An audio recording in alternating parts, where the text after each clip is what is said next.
Sen adamsın deydi en ahırında. Aşuğa bakın adam nadan bolar ekan. Akılına bakın. Basından bastaya alaspa.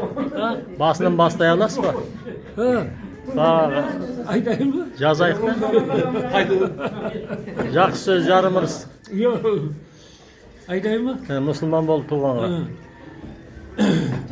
Zor suyuncu aytayın Müslüman olup tuğanға, İslam yolun kuğanға, Labbayga deb ruhum qaqqadan moyun sunğanға, жақсы mal çalıp kurbanға, deret alıp namaz kıl suğundu kuyup kumanға deydi.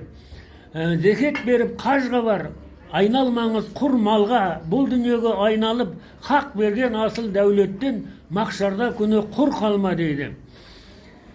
Bir müsafir bolarsың соңғыда демің шыққанда, кеудеңнен жаның ұшқанда, жансыз қалған денеңді үш құман сумен жуғанда, үш жеріңнен буғанда, көлкүйтіп алып жүргенде, қабірдің аузын жапқанда, 40 қадам асқанда, нәңкір мен мүнкар келгенде, Құдайың кім дегенде, дұрыста жауап қатпасаң, гүржісімен ұрғанда, боларсың сонда арманда.